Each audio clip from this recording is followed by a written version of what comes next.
has torn the country from a peaceful, progressive path and thrust it into the global spotlight.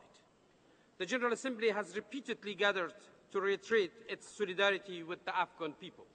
However, while we debated here, the floodgates of hell opened in Afghanistan. What was once a stable, modernizing country, a role model for others without a state, a vast wasteland of shattered lives. 100 years of social and political and economic progress were destroyed. And what is worse, 2 million people were killed, 10 million more fled for their own safety. This is the true tragedy of my country and my people. And now, Mr. President, 8 years after the fall of the Taliban, 8 years after we all believed that the long national nightmare of the Afghan people had at last come to an end, violence still threatens the lives of Afghans in many parts of the country. Mr. President, the resolution before us today reflects an awareness of our common responsibility to address the situation in Afghanistan and reaffirms the strong determination of the membership towards dissent. For this support, the government and people of Afghanistan are deeply grateful. In this regard, I would like to thank you, Mr. President, for convening this meeting and thank all of you for your presence here today and for so widely and strongly supporting the resolutions now before us. Allow me to also express my sincerest thanks to the German mission, and in particular to Ambassador Martin Ney and Councillor Daniel Kroll and his able team for their substantial efforts in able facilitation of this resolution. Mr. President, the last 8 years have been difficult, but the situation in Afghanistan has fundamentally improved. 8 years ago, we were debating how to build what did not exist: a government, an army and police force, and a functioning economic and social life. Today, we are debating how to improve what we have built, how to have a good, effective government, a well-trained army and police, and a productive economy. Today, Afghanistan's flag flies proudly across the country. This is a substantial accomplishment.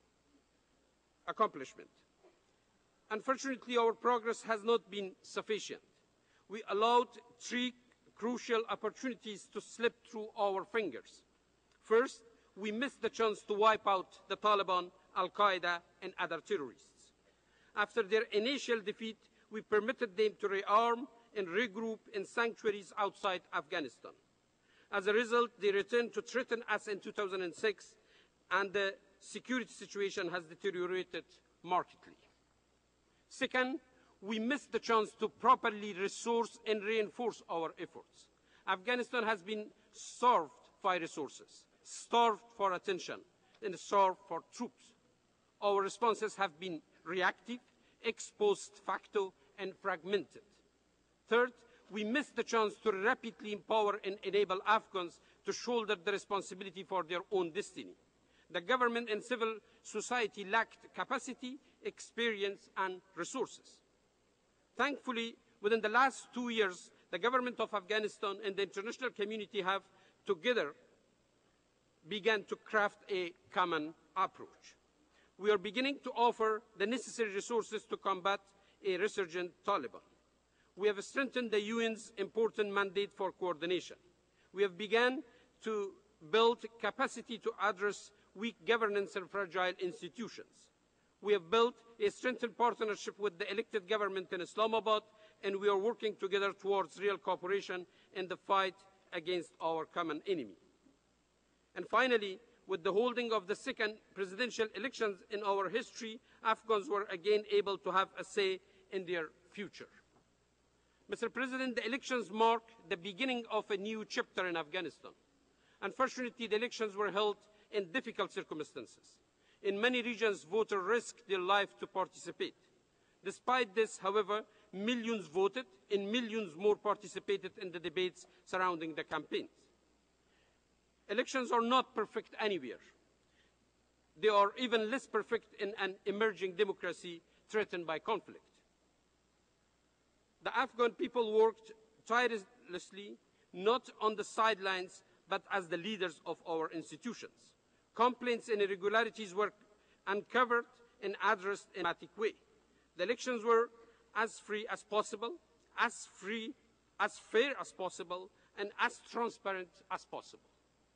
Most importantly, the people of Afghanistan showed respect for the rule of law. All of Afghanistan patiently and peacefully awaited a legal constitutional outcome and now are prepared to accept the outcome. This has been a peaceful transition. Mr. President, the re-election of President Karzai has ended a period of uncertainty and an extended pause in our reconstruction and stabilization efforts. The President-elect in his first address emphasized the need that we need to seize this unique moment. Over the next 5 years, the new government of Afghanistan will create and maintain two compacts, one with the Afghan people and one with the international community. Together, these pacts will help forge a strong, constructive partnership and will lead Afghanistan to sustainable progress. The principal compact with the Afghan people would be based on a continuing commitment to ensuring the physical and economic security of Afghans, providing good governance and rule of law, and encouraging economic development.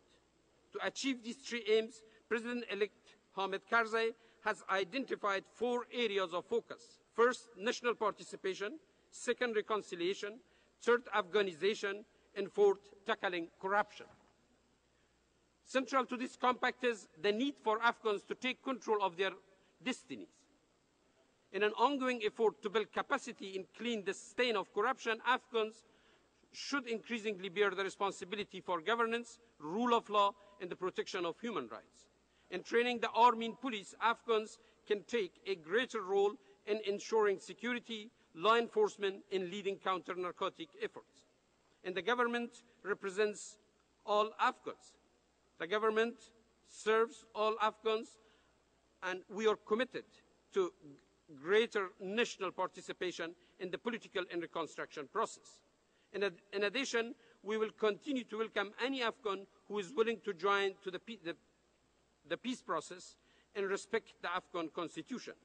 In undertaking these commitments, the new government of Afghanistan will work actively and constructively with both the region and the international community. Mr. President, in building a prosperous and democratic Afghanistan, security is the core of all our efforts. Security is not only an end in itself, it is also an important prerequisite to progress in other areas. Insecurity is a barrier to good governance or sustainable development, and is the single biggest threat to human rights. Insecurity prevents Afghans from putting aside their guns to concentrate on rebuilding their lives, and it breeds corruption, fear, hopelessness, and despair. We will never earn the trust of Afghans while they are subjected to constant terror. We must first help them feel secure. However, our aim is not to kill every Taliban fighter. We have to use political and military strategies together in order to expand the reach of the government, train the Afghan army and police, isolate the Taliban from the people, earn the trust of the people, and encourage the engagement of Afghan civilians in the peace and reconciliation process. The sole strength of the Taliban and Al-Qaeda and their terrorist allies are in their brutality. Afghanistan needs a military and civilian strategy that centers on the security of the Afghan people and offers them real protection from the threats of the Taliban and the unintended consequences of counter-terrorist operations. NATO's new strategy is a promising and responsible step in this direction. However, Mr. President, the government's tremendous objectives will not be achieved in one day. We will achieve nothing through premature deadlines. We will achieve nothing without the constant political, military, and financial support of the international community. Most importantly, We will achieve nothing without mutual understanding built on trust and cooperation. Recent public debate about Afghanistan has strained this understanding. Afghanistan both respects and understands the legitimate concerns of the international community. We ask the world to respect and understand the views and concerns of Afghans. All stakeholders deserve sincere, credible partners. We need a partnership built on real solidarity. For this reason, the government of Afghanistan will focus on building and renewing a second compact, one with the international community. This compact should rest on the strong foundation of our shared commitment to pursue security, development, and good governance in Afghanistan and in the region. Together, we should seek rational, well-resourced common strategies with realistic timelines. In this regard, we welcome the call for an international conference to refresh and renew our partnership and build a solid foundation for our future work together. The recent attack on the dedicated UN workers in Kabul shows that our partnership is under attack from the outside.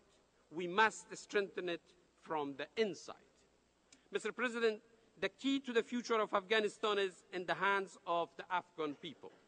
They are the masters of their destiny. The Taliban do not represent Afghans. Their power is the power of distraction. Their strength lies only in brutality. Let us make the Afghan people and the international community the bedrock of our strategies. Let us use today's resolution on Afghanistan to demand more from both ourselves and from our partners. Alone we will fail, but together we can and will succeed. Thank you, Mr. President. Thank you. شكرا لممثل أفغانستان. أعطي الكلمة. I thank the representative of Afghanistan.